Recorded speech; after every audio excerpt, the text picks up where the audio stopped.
Man, this is take two. I don't want to talk about what happened with take one. But anyway. Hey, it has been a hot second, though, hasn't it? I, last week, popped up kind of randomly on ZDF and Doom World and said, hey, I'm working on Mythic Wayfinders. I should have something to show next week. This is me showing it. This is like a little kind of like preview of what I'm working on and what's coming in the next update, which should be happening sooner rather than later. For real this time, I mean it. We're not going to have another Legion situation or feet on the ground situation where I'm saying it's coming soon and it's been a year. So, anyway, let's get into it. So, we're going to start with K because he's my boy and he's like the most basic character. And right off the door, you're going to notice the scrolls at the top. Scrolls, let me see if I can actually summon one. Summon. You are a bitch. You are also a bitch. You are also a bitch. There we go. So, that's a scroll. Not a good one. That's better. So, scrolls are another type of use item, like potions, where they have their own case. And they're on-demand attack spells. So, like, I have this scroll of lightning bolt. Let me God move quick. I used it. I used lightning bolt on that guy. Fuck that guy in particular. Don't look at how lightning bolt works. It's funky, and I'm still working on it. Scrolls are found on big ammo drops and in chests. They're fairly rare, and they are decently powerful, but they stay at like a fixed base power level, and they factor in a new stat that you may notice at the bottom of magic, where every character has a magic stat now, and that magic stat determines how much extra damage you get out of scrolls. Maltal also now uses magic to determine the damage of his spells instead of them being fixed.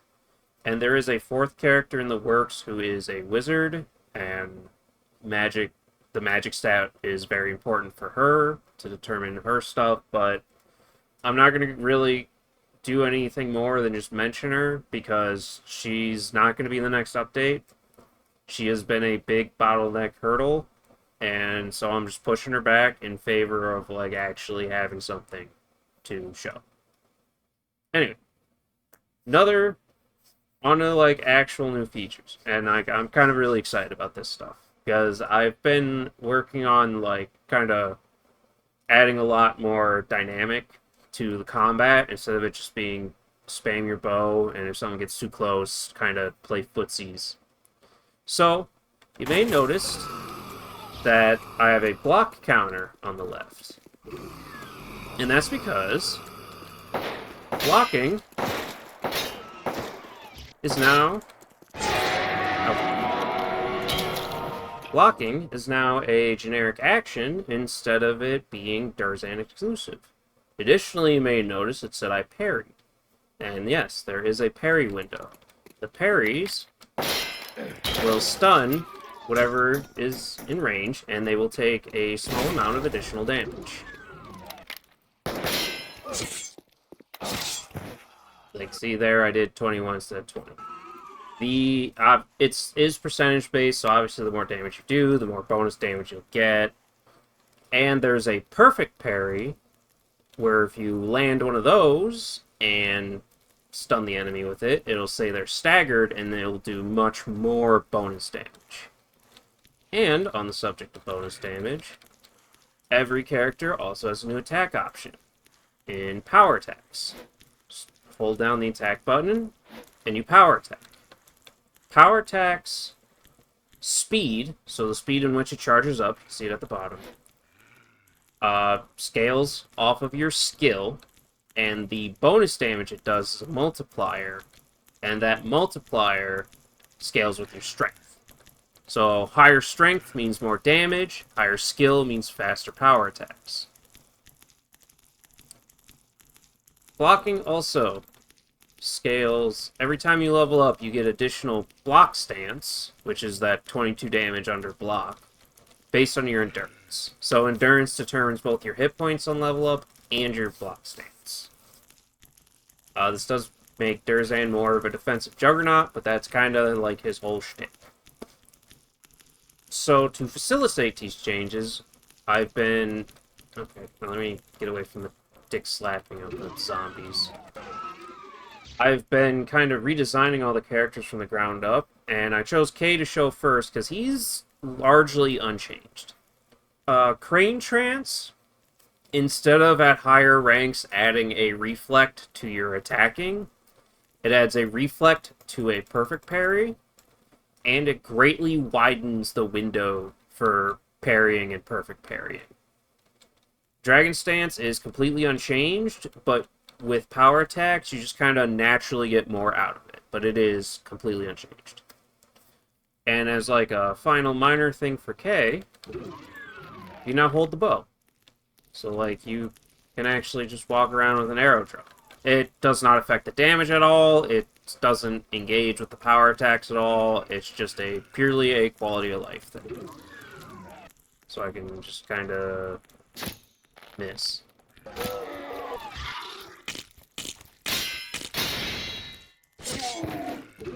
Also, to help improve the combat, I've done a lot of stuff to improve feedback.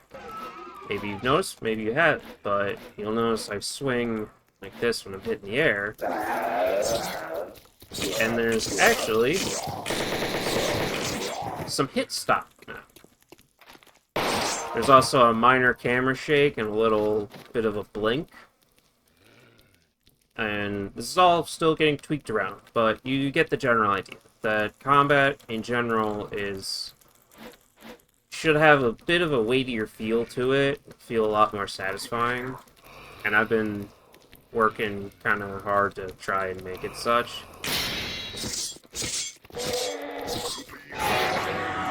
Man, I am just really unlucky with the legendaries. But I've been playing a lot of Mortal Sin, and it really had me thinking about the combat in Mythic Wayfinders, so here we are. I'm not trying to copy it completely, though, so if you have played that, no, Mythic Wayfinders is not suddenly going to become Mortal Sin Light, but I'm taking a lot of inspiration in especially in terms of its melee feedback. Now, in addition to that covers K, and that kind of covers the general combat changes that are coming. Just to give you an idea what power attacks are like. 67 instead of 28. Do Dragon Stance. 144. Also, power attacks can gib. Crits can gib. So, instead of like basically nothing gibbing, it's power attacks and crits. Now, Maul was kind of completely remade from the ground up. Not like totally, but you'll see what I mean in a second. So first thing you'll notice is 1, he has an arcane pool now on the left, and 2, the Black Blade now starts with random enchantments. So it doesn't start with none and then you immediately have to use Arcana to generate some, it just starts with some. Now the arcane pool is where a big source of his changes are. His spells will now use the pool as a resource instead of him just being able to shit out unlimited spells. But you can cast spells manually at any time now, and you can hold it down to either do a ranged version, or you can hold it down until your concentration is at 100% to do an AoE version. And that's for all three elements. Profane only has the touch, because Vampiric Touch is very powerful, and in the context of Pathfinder, which the mod is based on, there's just not that many, like... It's called negative energy, but for the sake of simplicity, I'll call it, like, unholy. There's not that many ranged unholy options that aren't, like, either super endgame high level, or actually they're all like super endgame high level. Any Harm fans out there? But So, he's got that. And you may be thinking, wow, having a limited pool really sucks, considering you can only use Arcana every, like, 2 minutes or 3 minutes or something. So, for one, yes. For two, you can, well, Arcana, and it does go on its 2-minute cooldown, and it does refill your arcane pool, but now you can use it when it's on cooldown to continue to re-roll enchantments. If it's on cooldown, or says Arcana Recharge, it will not restore your pool, but you can still restore enchantments. Additionally, Spell Strike has been updated. Instead of it being an empowered hit that also casts a spell, it's just the empowered hit. It also has some additional utility. If you're out of Arcane, like your Arcane pool is depleted like that, I can't cast spells, you can still Spell Strike, it's just slower. And when you kill something with it, it restores a point of Arcana. So you can kind of use it to string along until you get the recharge back. He also has the block and deflecting, and power attacking, and he can still use scrolls. His spells just also now use the magic stat, in addition to going up with every rank. Now, another thing, let me do one of these quick to get my aggressive dick slapping. To get my Arcana back. So restore the pool. A big thing he can do now is instead of the combo being automatic, you do it manually. So you can bop, bop, bop.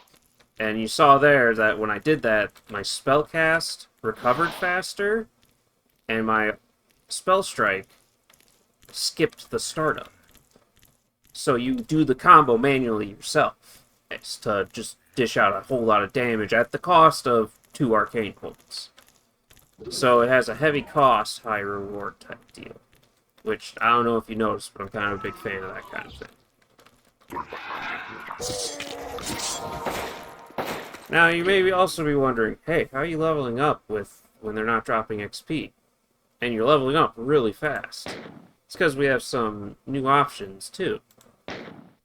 Namely, we have an EXP multiplier right here. I have it set to 10 for the maximum for demonstration purposes, and an instant EXP option, which, instead of the gems falling out, you just immediately get the XP on enemy death. It does have some limitations, as you can probably read,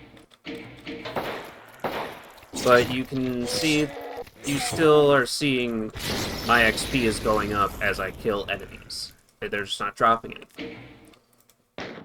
However, let me turn that off here quick. In addition to that, swear to God, if this guy goes legendary, I'm gonna crash out. As you see there, I collected the XP from much further away, and it vacuums to me. So, you're much less likely to kind of get screwed over on XP dropping in somewhere you can't reach it. You can now kind of, like, jump up and get it, because the vacuum, as it's just a passive vacuum, it'll also go through walls and platforms and stuff, so that you can, like, jump up and grab some that's above you, for example. Let me, get rid of this guy. So, the XP vacuum, instant XP, scrolls, added parrying and blocking, really focusing on also improving melee feedback in general, because, like, it's a little anemic right now, I will admit. And playing Mortal Sin has just kind of made me realize that, like, damn, you can have some really satisfying feeling combat and not have it be like really slow. So yeah, I believe that's everything. Durzan, I guess in terms of general progress, Kay's in the just making tweaks to his values stage. Molotov still has some. He still has quite a bit of work to do. Um, he's functionally complete, but like he's got placeholder graphics. Like that's the ice spell. That was clearly a lightning ball.